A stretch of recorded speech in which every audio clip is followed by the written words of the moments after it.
This is Loggers and Loudmouths, Conversations Unfiltered. Hey guys, welcome to episode 10 of Loggers and Loudmouths. We got another good episode teed up for you, and we have another special guest for you this week. But before we get into anything along those lines, let's talk about our beer today. Tyler, what are we drinking? Hell yeah. We got a special beer today. It's from Ebony and Ivory Brewing Company out of Knoxville, Tennessee. Small little brewery downtown. Has probably, 10 to 12 different tap selections. Yeah, generally. Good stuff. They don't do anything like super outlandish, but everything they do is good. No, it seems like their tap lineup is more on the traditional side of things. They kind of throw a few curveballs in there, but ultimately it's just good drinking beer. And today we got the alt beer by Ebony and Ivory.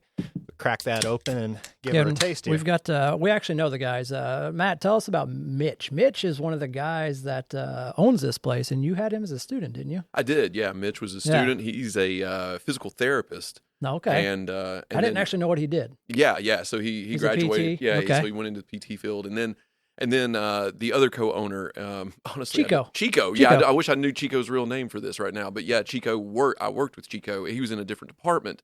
And so they both went out on their own, and this is kind of something they've been doing for a while, from I imagine. I think they've been open as like an actual facility, not terribly long, a couple of years at most, I think. Yeah, cool group of guys. Everybody who works there is really cool, very, very nice. Beautiful setup. Yeah, awesome setup, open kind of atmosphere. They have food trucks come in all the time. So. Regular music on a regular basis. Yep. Pizza, great pizza place, Hard Knocks Pizza right next door. So, check it out if you're ever in the Knoxville area. Yeah.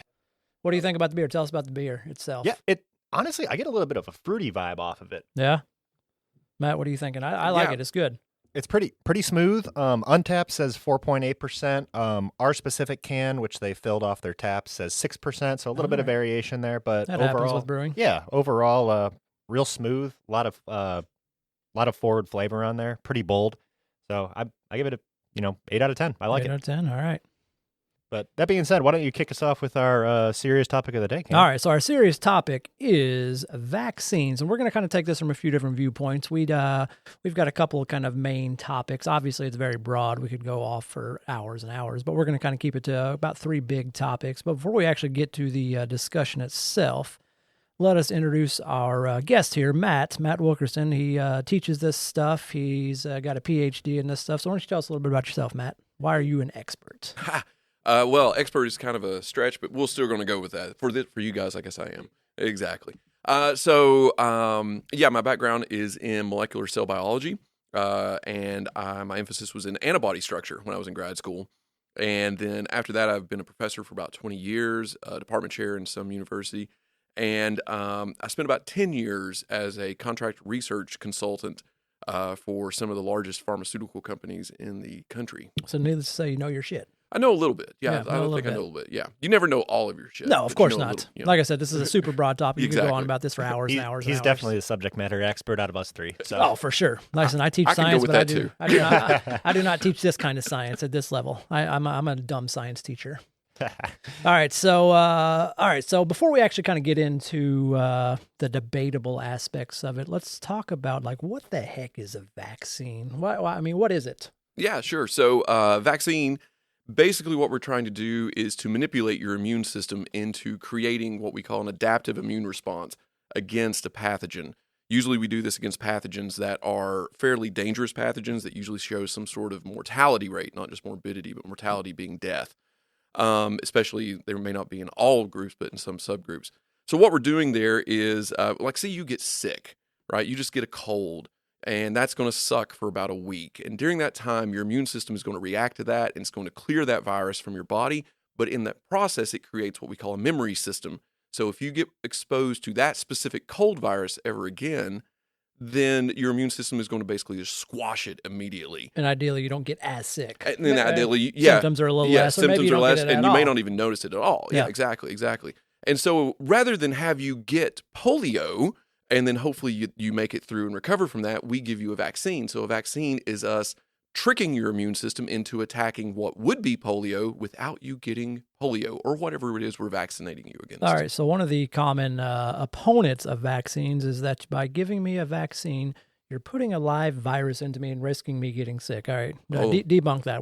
I know that's not true, but debunk it for everybody else. Yeah, and I run into that when I run in what I call civilians, just the people out there that don't have a science background. The normies, the normies, whatever we want to call them, I guess the normies, the Tylers. exactly. Yeah, the Tylers of the world. So there are several categories of vaccines, and that is a misrepresentation. Let me re-say that of one category. That's called the attenuated live vaccine. So in an attenuated live vaccine, what we're doing is not giving you, and people and even in healthcare will say we're giving you a weakened version of the pathogen, and that is true. But how is it weakened? Like, I'm weakened every morning when I get up, but you still make me go run 8 miles. That's just because you're old. Yes, because I'm old, exactly. Right, but I'm still quite functional if you put me on the trail, so I'm functional. But anyway, right, so this is not the same weakened that we mean here. So these have been either genetically manipulated to be replication incompetent.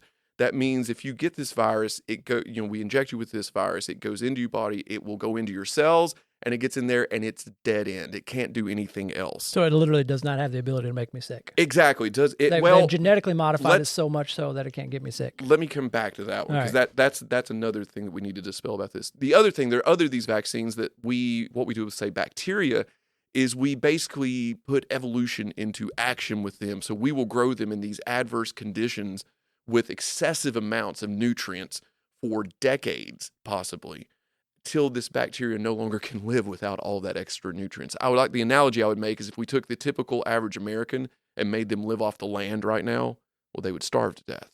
I got a garden. I said, well, you're not typical average. Possibly not even American. My garden, but I was born in Germany.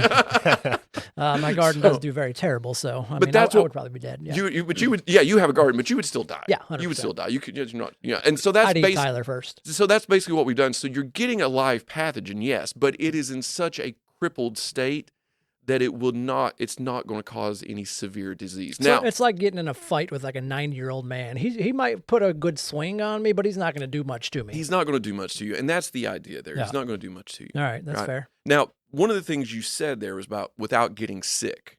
All right, so my background is immunology as well, besides molecular biology, and I taught an immunology course for over a decade, a senior level, almost graduate level course here, and anytime your immune system gets activated, one of the first things that gets activated is inflammation, right? And inflammation is going to produce muscle pain, fever, malaise. So you're feeling like you're sick. Which is one of the side effects of getting the COVID vaccine. You had that lump on your arm. You kind of felt a little... Your arm is sore for a few days. Yeah. But remember, we're trying to activate your immune system, right? Sure. So that is your immune system getting activated. Listen, I'm an exercise physiologist, so the way I think about this is if I want to get my muscles bigger, I have to tear them down first. Kind of the same process happening here. We're just trying to train the body to be ready for the actual thing when it kind of comes to us. Yeah, when it presents itself. Yeah, so when somebody says, I took a vaccine, I had no negative side effects from it, I kind of raise my eyebrow and go, it may not have worked for you. Yeah, right? That's true. Yeah. And that actually happened a lot with the COVID vaccine in the older population. That's why they actually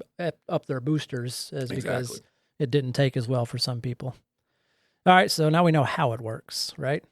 You feel pretty confident with that, Tyler? Yeah, I like it. That was a good explanation. And like I said, I am definitely not the subject matter expert, so I love bringing in, people knowing more than me and kind of learning about these things and kind of trying to educate the public as well. All right, so you said that word antigen a lot. Tell the people what an antigen is. Yeah, so the word antigen actually means antibody generator. But in kind of layman's speak, it is a marker for this pathogen, usually something on the outside of the pathogen, so outside of the virus or outside of the bacteria, whatever it is. It's like a scarlet letter. Yeah, it's a good way to say it. Yeah. And so what it is, it's a way to pick that out of the herd, so to speak. Gotcha. Yeah. All right. So that basically just says, hey, immune system, this guy's bad. Like a scarlet letter. That's good. I like that. Makes sense. All right. So obviously, let's go pro or con. You pro vaccines, Tyler? Yeah, I would say so. I think vaccines aren't anything new. It's something that's historically been done for decades now. Yeah. I think as long as it's deemed safe and you can, eradicate, specific diseases, that a lot of them are very, very bad. I don't see why you wouldn't want to protect yourself against something like that. Yeah, fair. I do have some caveats to that, but we can talk about that. Yeah, maybe we can get into that a little later. But Matt, pro or con? 100% pro. Yeah. Yeah, same. I'm pretty much 100% pro. So all right. Then let's take this to mandates. Do we think should the government or any entity be able to say, yes, Tyler, you have to go get this vaccine in order to go into said building? Yeah, that's this is where it gets a little more controversial. This is where it gets a little more controversial because, it gets a little more controversial here because now you're telling people they have to do something in order to do something else. Like I said before, I think vaccines are very good. They can help eradicate very, very bad diseases. But I'm also for free will of the people as well. So, question though, yeah. All right, you say you're for free will, but does you not exercising your free will to get a vaccine, that takes away my free will if you come in contact with me, then yeah, that's a solid argument. I think I can probably cut it into two categories. For adults, I don't necessarily think that mandate or vaccines should be mandated. We all went through the school system. We all had to get vaccines to go to school. Yeah, I still have to keep Amos up to date every year. Right. I think from that regard, that's probably okay. But from an adult standpoint, I think it's really difficult to tell a human or an adult human that, hey, you need to do this in order to do something else. Well, then this actually goes way, way back to week 1 conversation. If you agree not to get a vaccine, repercussions, right? Sure. So, 100%. I mean, your work is very, very, I guess, okay with firing you, and you can't argue that then, yeah? Say that again? If your work decides, hey, you're fired, you're not willing to get this vaccine, I can fire you.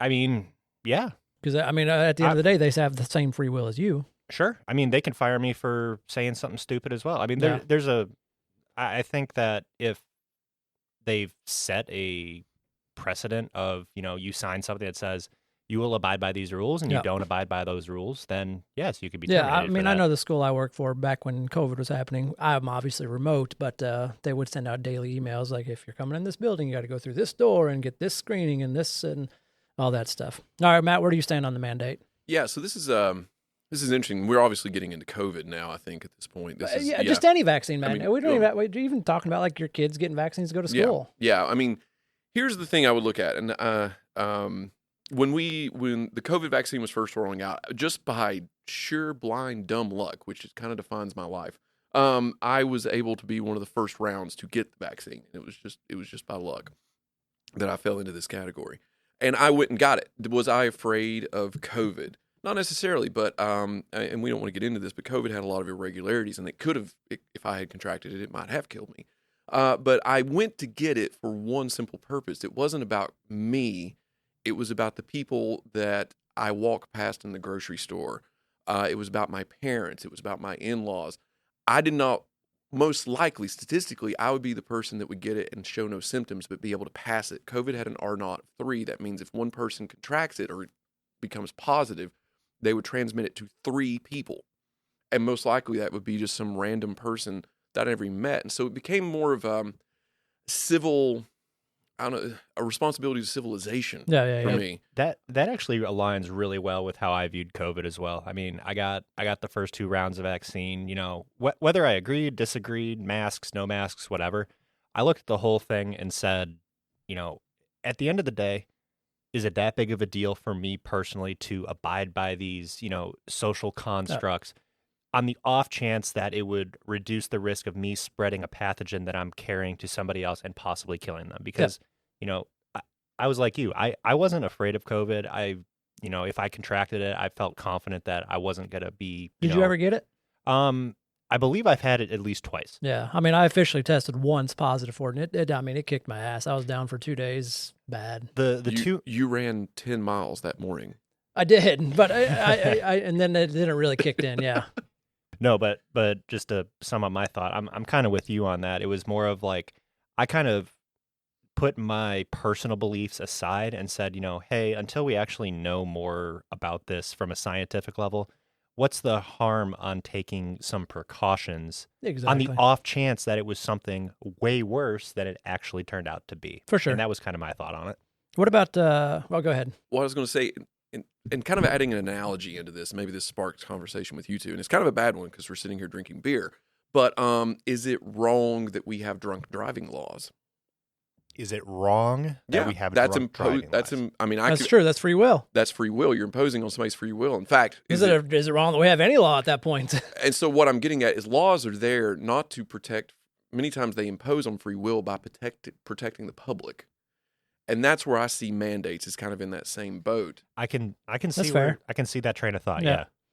Because you're essentially taking away the everybody. Like I said, your free will impacts my free will at the end of the day. So right, it's kind of a double-edged sword if you look at it. Yeah. And we've said this before. If it was an easy question to answer, someone would have answered it already. And we wouldn't be talking about it because it would be Exactly. boring. Right. All right. What about for like religious beliefs? Let's tell us about Florida, Matt. What's Florida been doing lately? Oh, yeah. So this is a great time to have this conversation. Yeah. I was looking at this yesterday. There's been an uptick in measles cases, specifically in one county in Florida. But as I was reading about this, because I said, well, why now? I know Florida's definitely fringe in some of its political enforcements for sure. Definitely errs on the free will side more than the public mandate side. But they have greatly expanded what they call their religious exemptions, which basically in the last several years, they've had this huge increase in school children now being unvaccinated because of religious exemption. And so what they're seeing is an uptick in measles cases. Measles, and I've got statistics here, but measles. I like stats. Yeah, I know. So when we started with the MMR vaccine, we reduced the measles infection rate by 99.99%. And this is something that if I get it as an adult, I'm going to be fine. It's going to be super annoying, but I'm probably going to be fine. There are some long-term complications from having measles, even as an adult, but I'm going to recover. As a kid, because it's such an aggressive virus on such a small entity, these were lethal.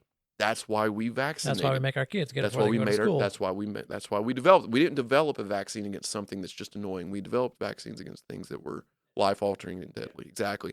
And so because of this, we're now seeing I wouldn't say a surge yet, but we're going to see a surge in Florida, most likely, of measles. And this is something that we haven't worried about in not even decades at this point. We're getting into fractions of centuries. It was something that we ideally had eradicated. That we had, basically eradicated. Now it's a new problem. And it's very annoying as a scientist, as somebody who's worked on anti-cancer drugs and worked on new developing pharmaceuticals, that we now have to go back and think about the measles. Yeah. Right. Going back to your initial topic of religious exemption for vaccines, here's my stance on it, really high level. If it's a legitimate religious exemption, I don't have a problem with that. I'm not gonna tell anybody what their religious belief should be and what goes along with that.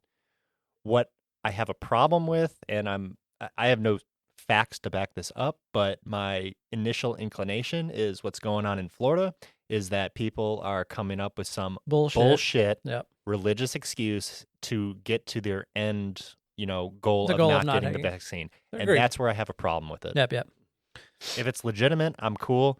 If you're just skirting the system, I got a problem with that. Yeah. All right, so mandates, I think we're all pretty well in favor of.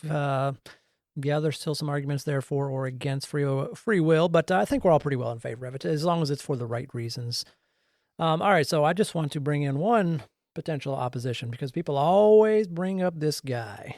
Good old Andrew Wakefield. Tell us about Andrew. Yeah, so where does this anti-vax movement come from? My father is the typical boomer, and I heard him ranting at one point saying, I remember when the polio vaccine came out, and we stood in line to get it because, by God, we didn't want polio. And that's why I always use that as an example. Yeah, no shit. No shit, exactly. And he was one of those ones that was first in line to get the COVID vaccine as well. But the anti-vax movement really starts with Andrew Wakefield, and it should have ended if we had better ways of communicating, I guess. But Wakefield, back in the 90s, released a paper in the Lancet, wasn't it? The Lancet, yeah. It was which is a top tier research medical journal, a medical research journal, maybe one of the best in the world, the Lancet. And so he released a paper with many other co-authors on this, showing the correlation. Let me rephrase that: showing the causation between the MMR vaccine, that's the measles, mumps, and rubella, the one that everybody gets when they go to kindergarten. Exactly, that's kind of a run of the ones that you get, and that is a live attenuated vaccine, by the way, and it's these are viruses, so these are again replication incompetent at this point. But nonetheless, he created a linkage between that and autism, And so what was interesting, if you follow kind of the progression of that history, was slowly co-authors went to the Lancet and said, we want our name taken off of this. We want our name taken off. So then the Lancet looked and they said, so they started looking more and more. Why? Why? And so they found out Wakefield falsified his data. So it was a complete falsification. And why would somebody want to do that? I mean, why would you want people not to get vaccines? Yeah, what was his gain there? Wakefield was trying to develop a new MMR vaccine. So he could sell it, and he was going to say, hey, this one doesn't cause autism. And look at the repercussions of that. You falsify data, it's in the public, and now people still believe it. People still believe that shit just we're almost 30 years past. This was 1998, I believe. Look at Florida, right? This is 2024, and we're almost 30 years past. So the Lancet pushed a retraction. But that didn't get but of course, a retraction of something that's a giant splash like that. You get a fraction of the viewership, and at that point, celebrities had taken this up, and it's still circulating through social media. But that's where the anti-vax movement comes from. So all of the other resistance to vaccines comes from this uncertainty created basically by greed. And just for full clarification, vaccines do not cause autism. Zero correlation. No, and zero causation. So we know what causes autism. This is chromosomal mutations, and the reason why there is an association is because the symptoms of autism will onset around the same time that the child will get the first. I can dose speak to of that the MMR. firsthand. I've got a younger brother. He's younger. He's like 28 now, but autism. And when we first started seeing it was about when he went to kindergarten. So lo and behold, that's what people think. All right, so good. We dispelled that. Again, Andrew Wakefield is a piece of shit. We do not believe anything he ever says. He actually lost his medical license. I'm sure he's in a tree somewhere doing something. We can hope. Yeah. All right, so last topic I want to hit on vaccines is kind of social media. So we've talked a lot about social media, a few times on this podcast. So should social media platforms, Facebook, Instagram, TikToks, any of the other ones out there, Snapchats, should they be held accountable for misinformation when it comes to vaccines? That's a loaded question. It is. There's a lot to unpack there. No, we don't have to get too much into it, but at the end, are they not? Can you not think of them as a source of news? Yeah, no, 100% agree that. That's where I get probably 95% of my news. Exactly, and I don't know if that's necessarily good or bad. No. But at the end of the day, they're a private organization. Yep. And a lot of... See, the thing is, it's not social media who is putting it out there. That's it's a good point. It's the consumers of social media, and it's the job of the social media company to police those posts per their internal guidelines, whatever they deem them are, essentially. So... I think you've seen that a lot with Facebook and Twitter, especially during the COVID, a ton, the COVID pandemic, where there was a lot of stuff censored regarding COVID, right or wrong.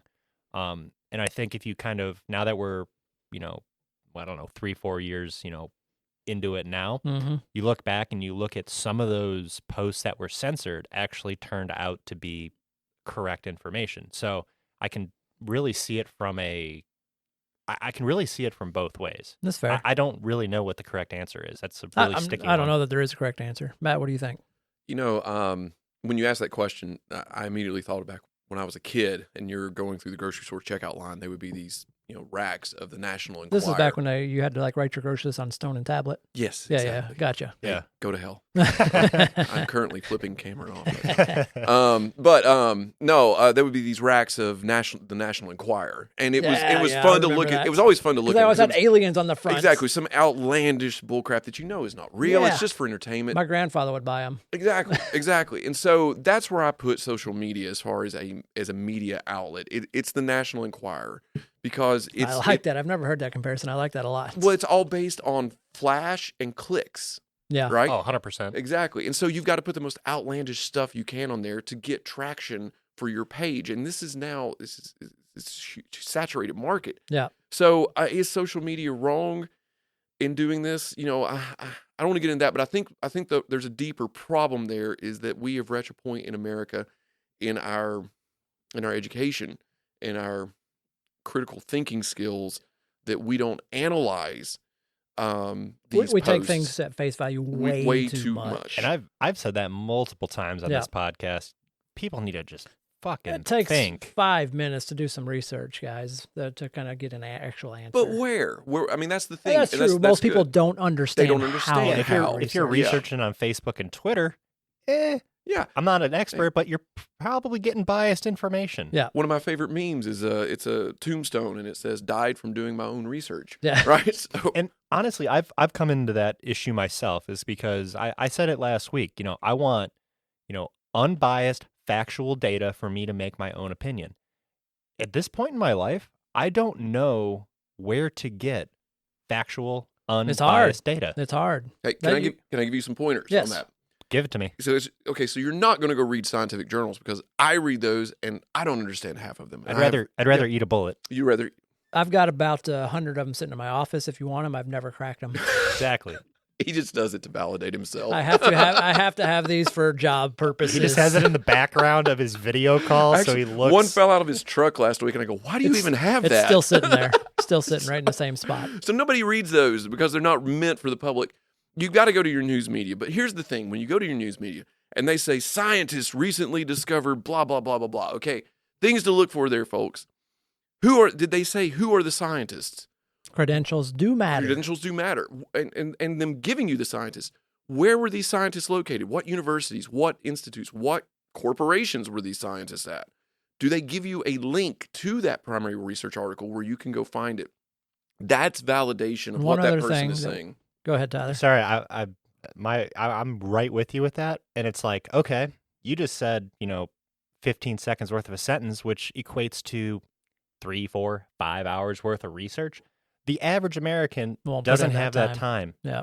So it's like, even if they do provide a history trail of where they got their information from, you still need to dive, 3, 4, 5, 6 layers deep to get to the correct answer. And if you're intelligent enough to be able to see these scientific studies and pick out flaws in them, which I would say the average American probably isn't, at that level. No.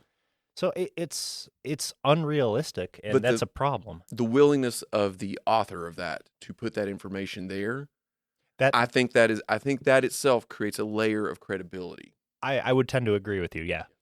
Did we just come up with $1 million idea? We need 20-second science that has been researched by us, and that's our social media news platform.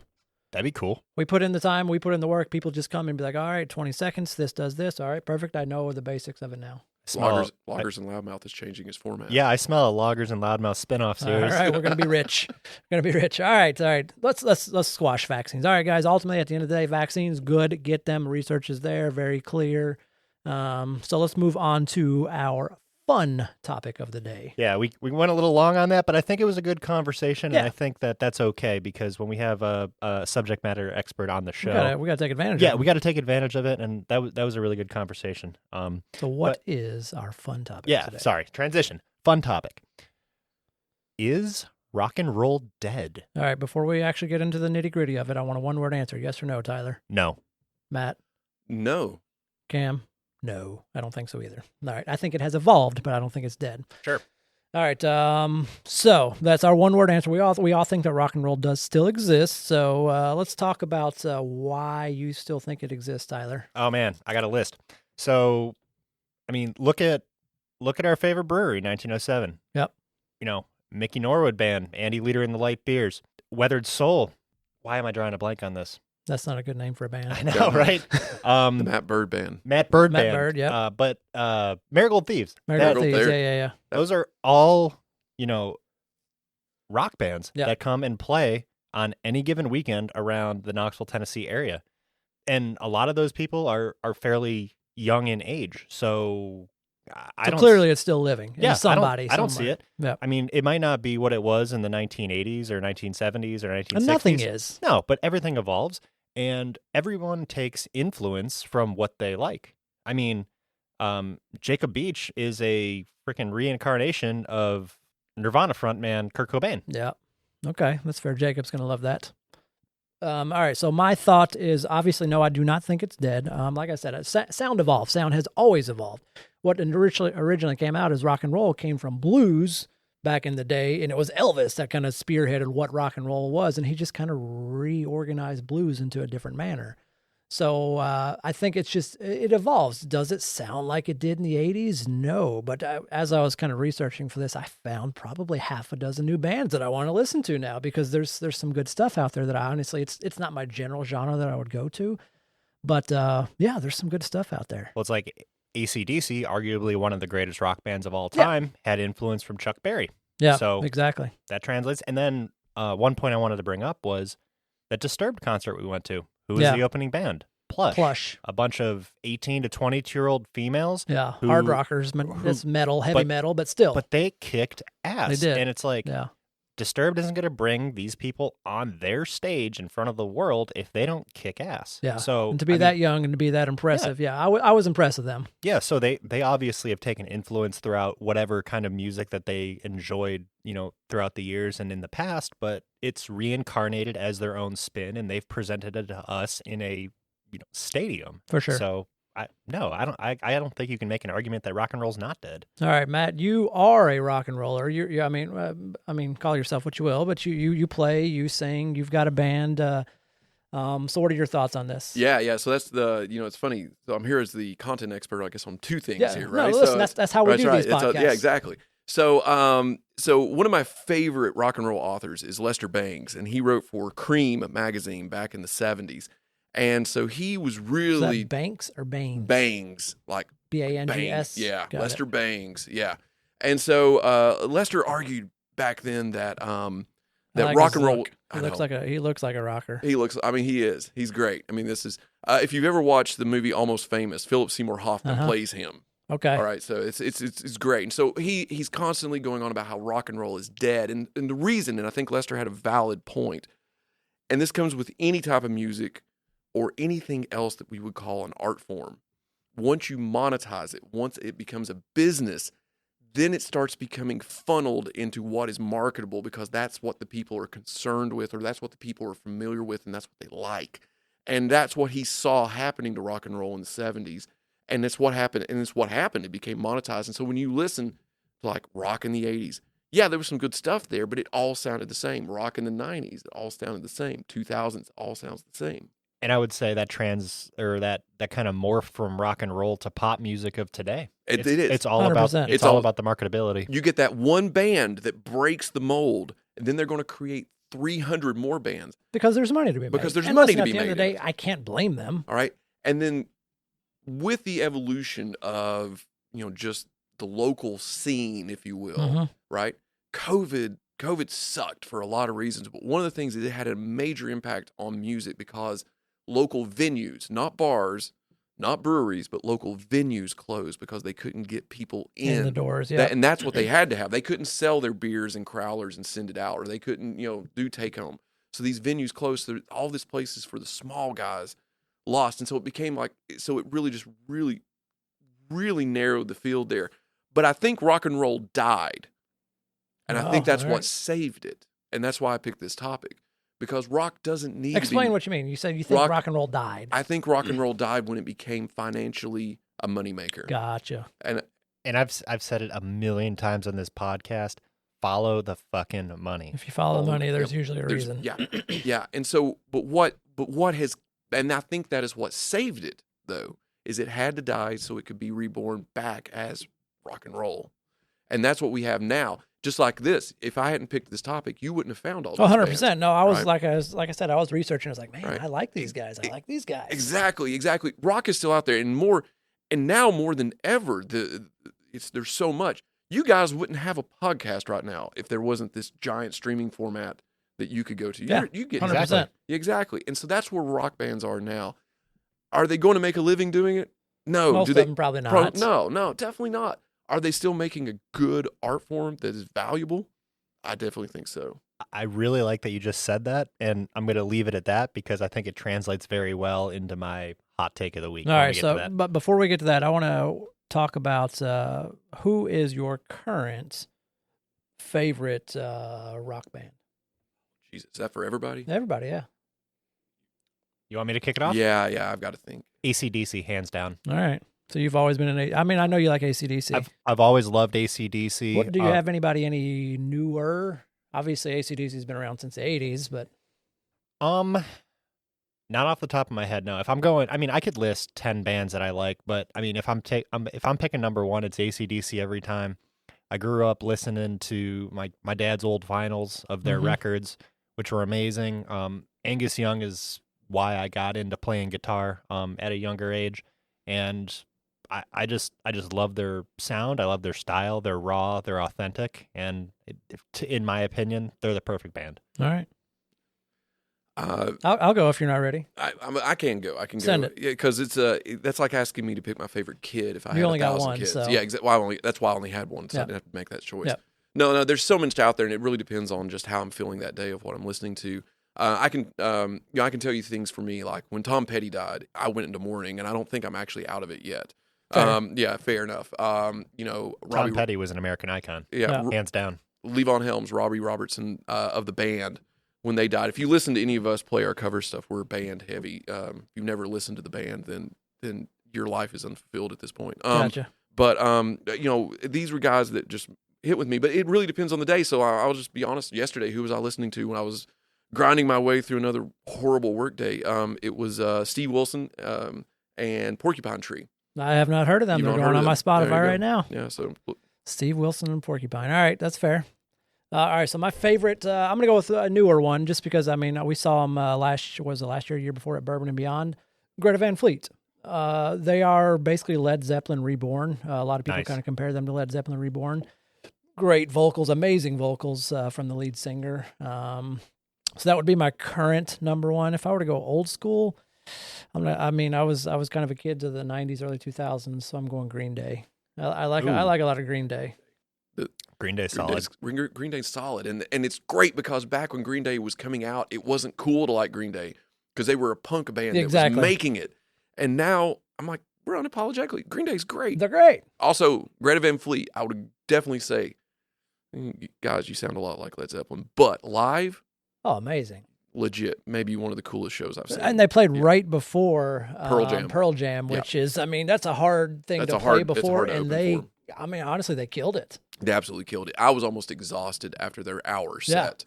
And think of the major bands before our time after the 50s and 60s. But I mean, AC/DC, Led Zeppelin, Aerosmith, Black Sabbath, all those guys have made such a huge impact on the music industry. And they've made so many connections and influenced so many other artists, our age to pursue music. For sure. Honestly, I don't care what kind of music you like or you play. I listen to all kinds of music. If you're good at what you do, I will listen to you. Yeah, that's fair.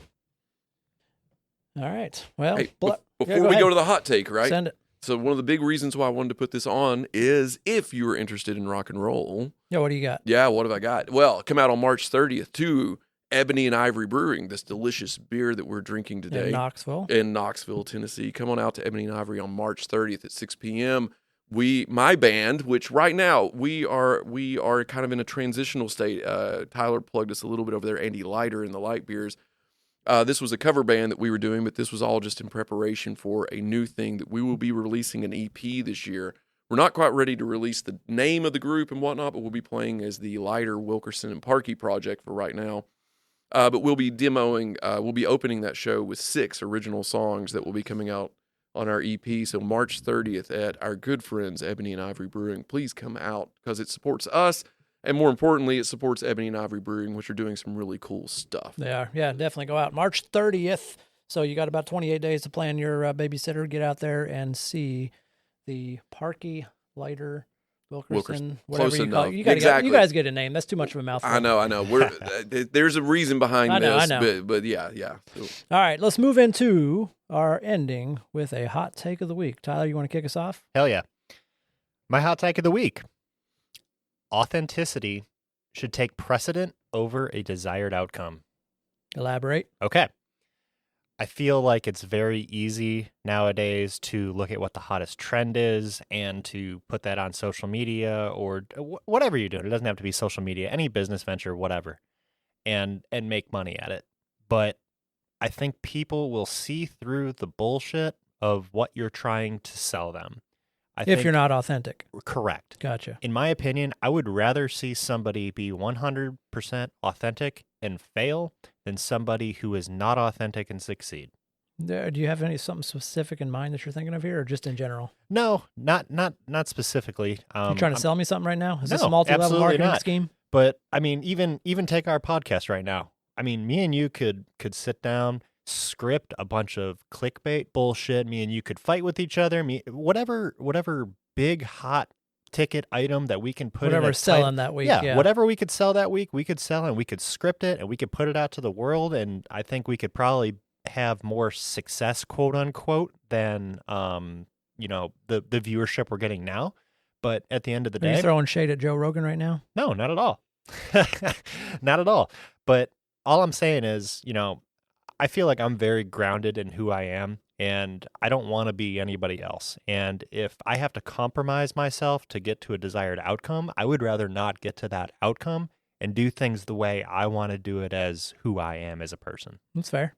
Dude, that is rock and roll. That is rock and roll. That really Fist is. bumping Tyler right now. That was great. That was a great. All right, Matt, you take it. Yeah. So actually, I've got two. I know I'm breaking tradition and whatnot, but guests can do whatever they want. I can do whatever I want because I won't be back next week. So number one, last week in Nashville, Tennessee, there was a group of out-of-state Nazis came in and marched around the town. And here's what I have to say: we don't want you here, Nazis. Go away.